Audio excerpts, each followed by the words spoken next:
السلام عليكم البنات، ان شاء الله تكونوا كامل بخير وعلى خير. راني رجعت بعد غياب، راني بالسيف باه نرجع من على باليش على راني نغيب كاع هكا. نطلب منكم الاعتذار فقط.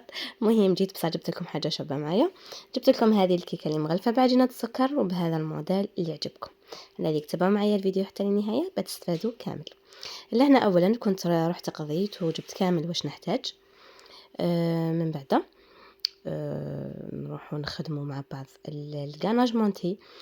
ونورمالمون راني دايره معاكم هذيك الوصفه، ولكن معليش خلينا اليوم نعاودوها لكم يعني خفيف الظريف، والفيديو راهو رايح يكون مسرع البنات. لهنايا جبت حوالي 500 غرام نتاع شوكولا، يعني كل واحده فيهم فيها 250 غرام. جبت واحده شوكولا اولي واحده شوكولا نوار من لا مارك تاع الوجدان. قطعتها لهنايا صغيره، حطيتها على جهه. من بعد جبت لا كريم فريش تاع لو ماتر، راهي بزاف ناجحه البنات، تقدروا تعتمدوها وراهي مضمونه وتطلع لكم يعني شابه. درت لهنايا 500 غرام نتاع كريم فريش وخليتها يعني سخنت مليح حتى الغليان. ومن بعد فرغتها على الشوكولا اللي كانت مقطعه، يعني 500 غرام كريمه سائله اللي كانت ساخنه، فرغتها على 500 غرام نتاع الشوكولا اللي كنت مقطعتها قطع صغيره. بعد ما ذوب لي كامل وتميكسوها البنات بالميكسور، نروح نضيف لها 500 غرام اخرى من الكريمه السائله، ايضا من نفس الماركه تاع الماتخ، وفرغتها على الخليط الاول، ولكن في هذه المرحله كانت بارده ما سخنتهاش. ومن بعد نبقى نخلط حتى كي نشوف الخليط كامل امتزج مع بعض. نوقف في الخلط لهنايا ونروح نغطوه بابي فيلم ويكون ملامس للسطح، يعني ورق شفاف، هذا ورق تاع المطابخ نديروه ونغلفوه بهذا الشكل، ولكن ما تغلفوش من فوق، غلفوه يكون ملامس للسطح نتاع الخليط نتاعكم. من بعد تروحوا ديروه في الثلاجه اذا كنتم مزروبين في المجمد، يعني حوالي 3 سوايع يكون واجد 4 سوايع. اذا كنتم مش مزروبين خلوه ليله كامله. ورحت خدمت جينواز عاديه لاير كيك فيها حوالي 6 بيض، وهذاك اللون الاحمر اللي راكم شايفينه ولا الوردي هذاك، انا زدت لها فقط عطر تاع الفراوله. تقولي كيف خدمتيها البنات؟ راني خدمتها عادي، راني مخدومه بالمحسن، وراني خادمه معكم هذه الكيكه ما قبل، يعني في الفيديوهات السابقه عاودوا رجعوا ندخلوا الوصفه بالمحسن، يعني وصفه جينواز بالمحسن او بدون محسن، فقط ضيفوا لها عطر الفراز في الاخير. هذا مكان تبغوني نعاودها لكم معليش نعاودوها، انا فقط بما يكونش فيديو طويل يعني نقصت. من بعد رحت جبت الكاناج تاعي اللي كان واجد كما شفتوه قدامكم، وراني نطلع فيه لهنايا بالبيترا ولا طلعوه بالباتور اذا ما كانش عندكم، وطلعوه حتى يتلكي اللون تاعو يعني يرجع كلاغ شويه، عرفوا بلي الخليط تاعكم راه واجد، وما تضربوش بزاف باه ما تنفكش عندكم الشوكولا على الكريمه. وهذا هي النتيجه تاعو، والقوام تاعو كان بهذا الشكل.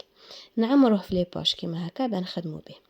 البنات خلوني نقول لكم بلي القطر تاع الجينواز اللي خدمتها هي 16 سنتيم. دوك 16 سنتيم، دوك تشوفوا اذا الكميه تاع الكاناج تكفيها ولا تزيد ولا تجي قد. لهنايا بديت نعمر. درت البوش الصغيره، من بعد كيما كانت عندي لادوي يعني درتها بديك لابوش الكبيره.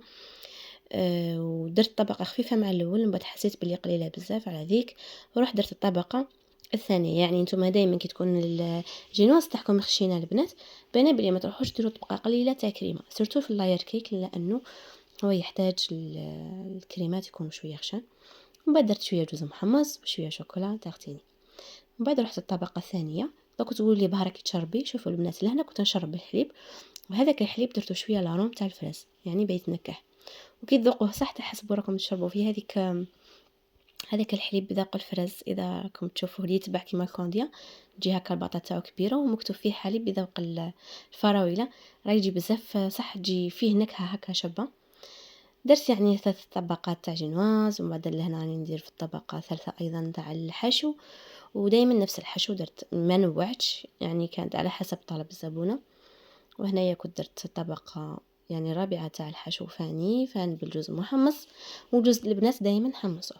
كي لحقت لهنا للنهايه رحت درت شويه تاع ماشي شويه، درت قطعه من كي يسموه هذا بابي جيتار ولا البابي ترانسفير، نورمالمون بابي جيتار قولوا له هكا يعطيكم منه.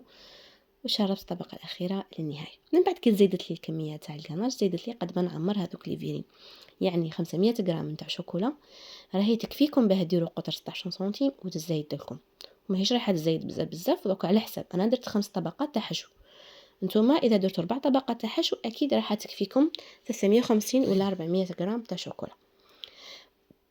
من بعد لهنايا بعد ما عمرت هذوك لي فيرين تاوعي، رحت جبت هنا كنت راح نخدم الغاناج التغليف.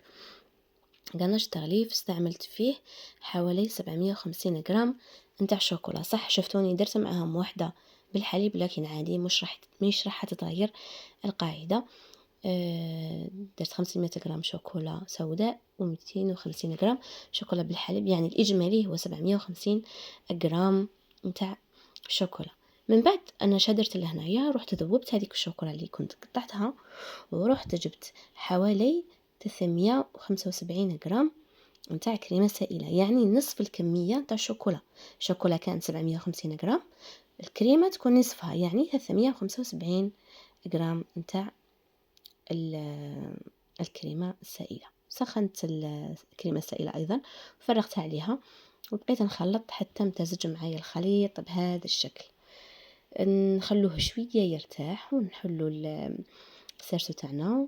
ولكن انا لهنايا قلت لكم طلعوه غير شويه، ما طلعوهش كامل، طلعوه غير شويه هكايا باه تتحصلوا على سطح مستوي من فوق وما يعييكمش من بعد.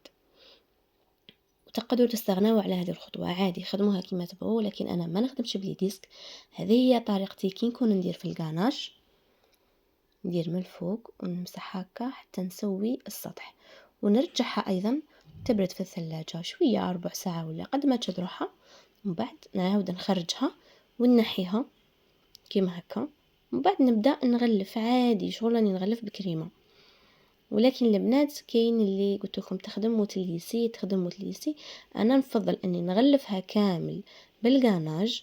كي نغلفها كامل نبدا نليسي فيها بالليساج اللي عندي، واذا لقيت باللي الغاناج تاعي جمد نجيب السيشوار، يعني دائما السيشوار يكون حذايا، راني نسخن وراني نليسي حتى نتحصل على الليساج اللي نكون نحوس عليه.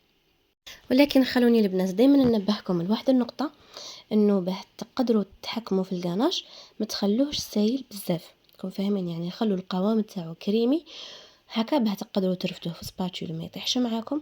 ديجا راكم تشوفوا كيف راني نخدم، ما طاحش معايا على هذاك السوتات الابيض، يعني مازالت الحاله ما طلصتش بالشوكولا كامل. وهذا كما نقولوا احنا هذا اذا يدل على انه الشوكولا تاعي ماهيش سايحه حتى الفمه، باه توسخ لي كامل المكان العمل تاعي. وبعد رحت جبت هذاك الليساس تاع الحديد وبديت نخدم وراني ليسي، وين ما يكون خاص شويه نتاع الغاناش نروحو نزيدو. يعني كي راكم تشوفوا هكا تبان لكم باللي الفوق راهي معمره بزاف والتحت راه ناقصها. ما لا انا كي نبدا ليسي باينه باللي نروح نعمر الفراغات اللي راه خاصهم. كيما لهنا بقيت الليسي ونعاود ونعمر الليسي ونعمر في المكان الفارغ. شوفوا تبعوا لهنايا كيف راني نديره، شوفوا ليسيتها ولات نورمال، ولكن بانت لي باللي تحت راهي شغل مازال خاصها. رحت نحيت هذوك الزوائد اللي كانوا من الفوق. كاين لي هذو الزوائد كي يبداو ينحو فيهم يعني خلوها تبرد، يعني باينه بلي انت كي تكملي كامل الليساج تاعك وتتاكدي بلي ما كيش رايحه تزيدي تعاودي لها، تروحي ديريها تبرد شويه بهذوك الزوائد اللي راهم من الفوق يتنحاو معاك بسهوله غير بالموس. ومن بعد بقيت نشوف لقيت بلي مازال خاصها شويه، عاودت من الفوق يعني ملستها شويه ودرت لها سيشوار. شوفوا لهنا السيشوار يعاونكم، وخليت السطح تاعها يكون متساوي. لهنا عادي اذا كان مايل شويه ولا نورمال، يعني ماشي لازم تحطوا معاه بزاف حتى الفمه، ولكن كي تكون عندكم يعني بياس مونتي تاع طبقات ولا هذاك النيفو لازم يكون لازم مكاش كيفاه، لانه اذا كان السطح الفوقاني تاعها مايل ولا ماهوش كيف يعني كامل لا بياس تاعك راح تكون مايله. ولكن كي تكون قطعه واحده هكا تاع هكا لا يركيك وحدها عادي ماهيش مشكل. من بعد قلت لكم بقيت الليسي ونعاود حتى تحصلت على الليساج اللي كنت باغيته. شوفوا كي خرجت يعني هنايا بلا لي ديسك البنات وخدمت عادي. شفتوني شحال درت غاناج البنات، درت قلت لكم 750 غرام نتاع شوكولا.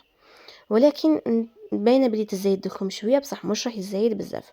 انا هذه الكميه كفاتني من ناحيه الحشو ولا من ناحيه التغليف.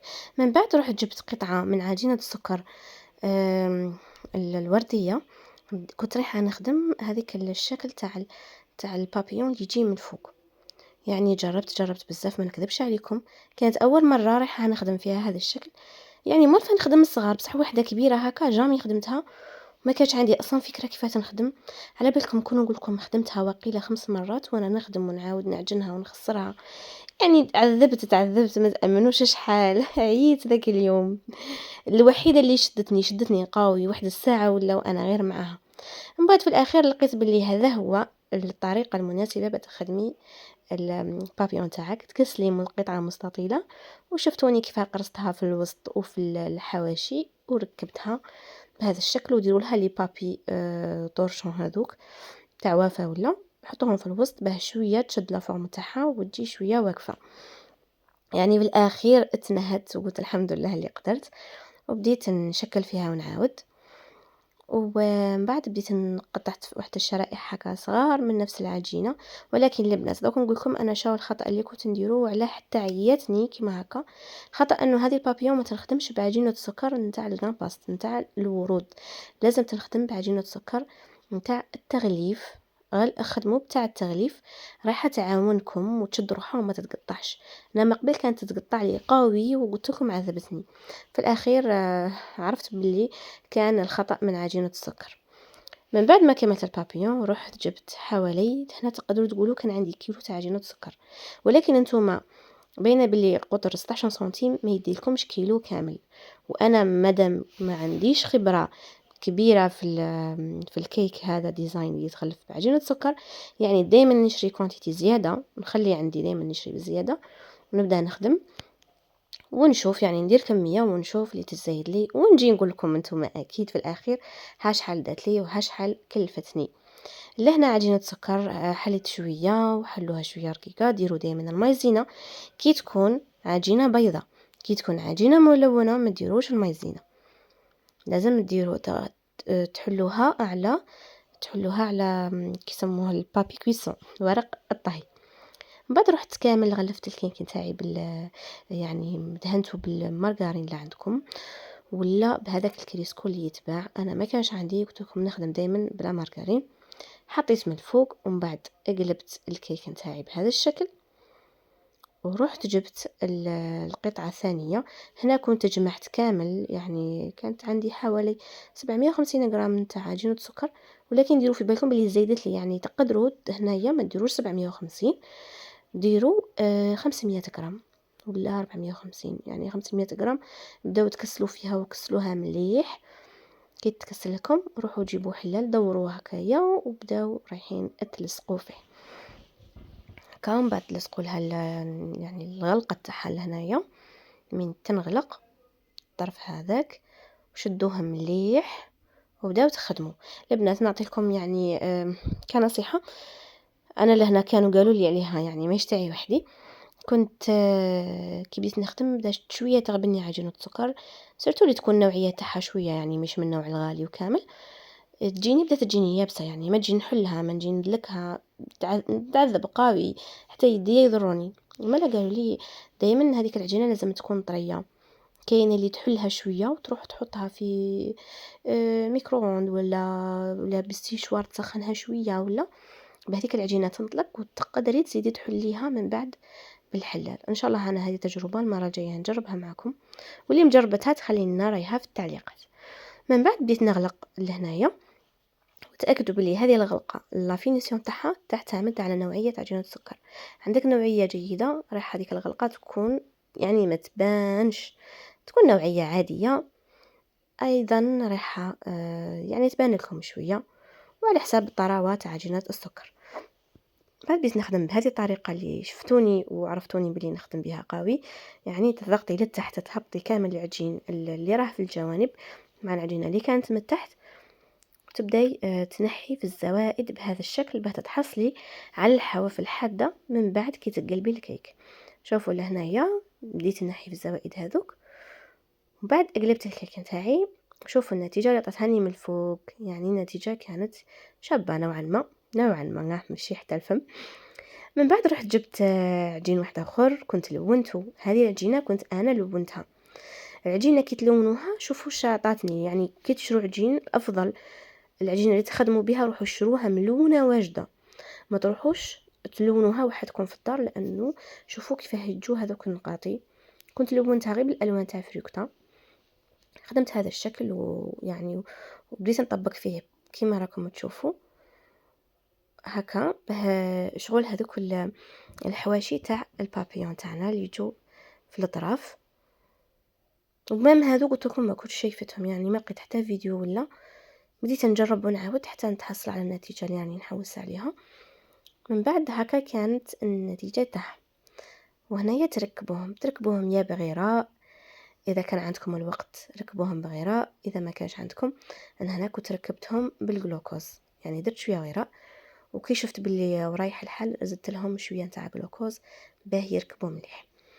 من بعد بديت نشوف كيف تلصق، ولكن لهنايا يعني كان كاين خطأ صغير.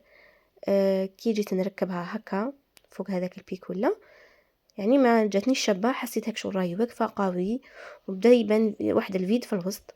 مالا كيفاه ندير، عاودت كامل نحيتها ونحيت شويه من هذيك الحاشيه، لانه هي اللي كانت شغل كانت رافدتها زياده عن اللزوم، كانت مرفوده. لازم هي ما تكونش مرفوده كاع هكاك، تكون غير شويه. من بعد عاودت ركبتها البنات، نحيت هذيك الحاشيه اللي كانت في الوسط اللي رفدتها قوي، وهكا كانت النتيجه نتاعها. من بعد زيدوا لها تزيين كما تعرفوا. انا رحت درت لها شويه نتاع مرجان، فانا ركبته بالجلوكوز راهي تلصق معاكم. وروح جبت واحد الناكري هنايا في الفضي، يعني ارجون في الفضي، وبديت نلون في هذيك العجينه كامل بتعطيني واحد اللمعه. وركبت لها هذاك حرف الزاد في الوسط. انا كنت نقارع عليها تجيب لي الاسم تاعها، انه هي قالت لي نجيبه لك راه عندي. ملاكي شفت بلي دارت لي شويه روطار وانا كان لازم نصور لكم. رحت حطيت واش كان عندي، حطيت حرف الزاد بالاسم تاعها، وركبت هذيك هابي بيرثداي يعني، وحطيتهم هكا دوك لي فيرين، يعني جاو بزاف شابين صراحه. شفتوني كيفاه زينتهم تزيين بسيط، درت لهم غير بالحاشيه من فوق، ركبت لهم يعني شكل بابيون. من بعد هي كي جابت باه تديها جابت لي الاسم تاعها، وهكا كانت النتيجه. اما سعر البيع البنات فيعتمد على سعر السلعه شحال استقامت لك. دوك نكتب لكم لهنا كامل في الاخير شحال كانت السلعه، شحال استقامت لي وشحال تحسبوها.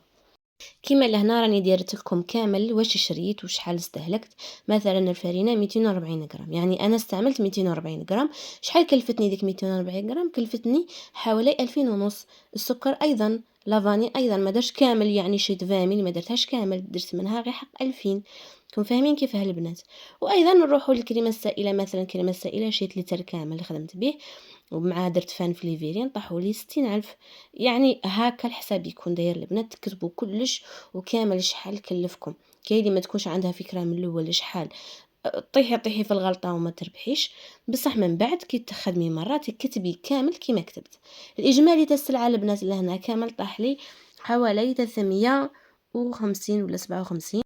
يعني احنا نقدروا نقولوا كامل السلعه طاحت لنا 360. يعني مانيش دايره حساب الغاز تيست، راكم عارفين كامل كاين شي صوالح زدتهم فعلا من عندي. يعني اذا كانت السلعه تاعك 360 الف، انتي شحال تبيعيها؟ كاين اللي يضرب بالسلعه في 2، كاين اللي يضرب بالسلعه في 3. صدقوني انا من نهار اللي بديت نبيع جامي خدمت بهذه تاع نضرب في 2 ولا في 3. اصلا نحس بلي طيح لي غاليه، ما على باليش شندير. دائما كي نعرف بلي السلعه تاعي زعما طاحت لي 360، نروح نزيد انا الفايده تاعي اللي نحس بلي هذيك الفايده يعني رجعت لي حقي، رجعت لي تعبي، يعني فايده تاع 200 الف. مثلا اذا كانت الفايده تاعي باغيه ندي فيها 300 الف والسلعه جاتني 360، يعني شحال راح نبيعها كامل 660 هكا. يعني 360 تاع السلعه نرجعها و300 الف تاع تعبي نرجعها.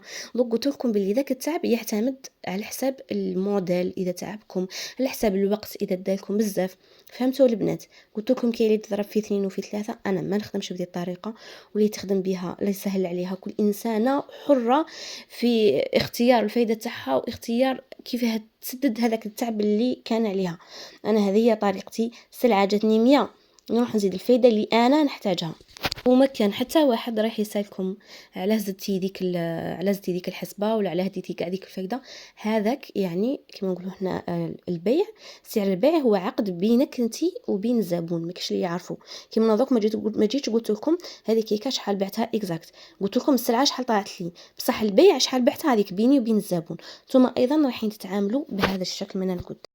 من القدام ان شاء الله هكا تكونوا تعرفوا شحال تخرجوا اجمالي السلعه تاعكم وشحال تبيعوا، ان شاء الله ما تتلف لكمش. واكيد بالاستمراريه وبالتجارب بزاف تكونوا تعرفوا شحال تقدروا تعبكم. ان شاء الله الفيديو تاع اليوم يكون عجبكم البنات وما كانش طويل عليكم. ولكم تهلاو في روحكم، نلتقي في وصفه اخرى ان شاء الله، ونلتقي في نصائح قادمه ان شاء الله. مع السلامه، في امان الله.